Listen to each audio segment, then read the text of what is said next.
ये विक्षोभ पदयात्रार आवश्यकता कौटी पड़ा ये सरकार सहनशीलता नहीं सरकार हृदय नहीं कारण 45 दिन बसला परे जो आम धारणा रे बसीचु आमर उद्देश्य है खाली थिबा डाक्तर पदवी पूरण किसानदाणी हॉस्पिटल एवं एक्सरे अल्ट्रासाउंड मेसिन स्थापन दाबी आम बसचु 1,20,000 जनसंख्या ये है दाबी आमर झारखंड मुक्ति मोर्चा नुहे कि आम नुहे ए अंचल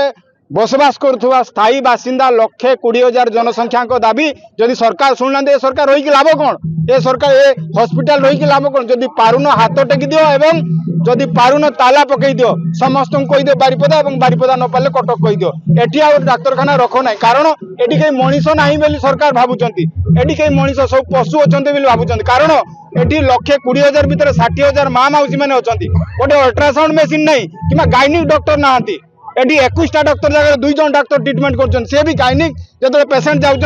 डेंटाल डॉक्टर ट्रीटमेंट कर समस्ते जानते ये अंचल स्थायी बासिंदा मैंने समस्ते जानते बाहर लोक जानवे केमती बांझ कि जान प्रसव बेद ना तो आम आंदोलन करुँ विरोध जहाँ काम पूरा मुख्य भूमिका जहाँ नभेगा कथा आम निभाऊँ एवं तीव्रतर आंदोलन जमी हवा कथा आज आवश्यकता से पड़ा कारण शांतिपूर्ण धारणा जो आम करुचे साधारण लोक मैंने जो कहते शांतिपूर्ण धारणा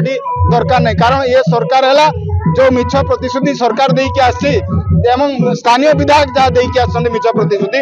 प्रतिश्रुति जो पेपर से करते पत्र डिक्लेयर करते डिक्लेयर लिखाई उत्तम स्वास्थ्य सेवा जोगई देवा सरकार जो प्रतिश्रुति था उत्तम स्वास्थ्य सेवा जोगई देवा किंतु कहीं आम तो देखा पाऊनु एवं केवल रियल चलती सरकार रियल किसी ना 40 दिन ऊर्ध्व झारखंड मुक्ति मोर्चार सदस्य माने मयूरभंज जिला मुरुडा ब्लॉक अंतर्गत किसानतांडी गोष्ठी स्वास्थ्य केन्द्र आगरे स्वास्थ्य सेवार अव्यवस्था को नहीं धारणा रे बसिथिले तथापि सरकार पक्षरु कौनसी पदक्षेप न निया जिबारु आज राजरास्ता को ओह्लाई विक्षोभ करा जायछि। आज हम लोग रैली कर रहे थे तो हम लोग 40 दिन से यहाँ पर धरना में बैठे हुए हैं यहाँ की व्यवस्था को लेकर के कि बीजेपी सरकार फेलियर हो चुकी है और अभी तक जितने भी हॉस्पिटल है सही से डॉक्टर नहीं है पेशेंट आकर के वापस चले जाते हैं छोटी छोटी बीमारी के लिए उन लोग को कटक जाना पड़ता है तो इसीलिए हम लोगों ने ये दावी किया है कि सभी खाली यही मुरडा अकेले में नहीं पूरे मयूरभंज में ही डॉक्टर की असुविधा है हर जगह से हम लोग ये 40 दिन से धरना दे रहे हैं लेकिन अभी तक किसी पदाधिकारी ने इस बारे में नहीं सुनवाई की है और अगर इसी तरह रहा तो हमारा जो आंदोलन है वो आगे बढ़ते जाएगा आगे हम आंदोलन करेंगे। सरकार को कुछ बताएंगे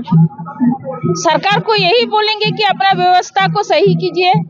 45 डेज आपका पार्टी धरना दे चुके हैं वो भी जो डॉक्टर के लिए लेकिन हाँ। अभी तक सरकार कोई सुनवाई नहीं की है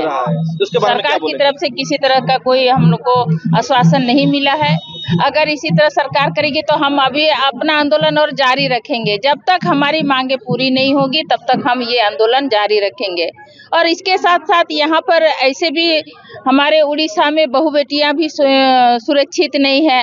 और उसके साथ साथ अभी जो हुआ है बच्चा जो डेथ की है बच्चा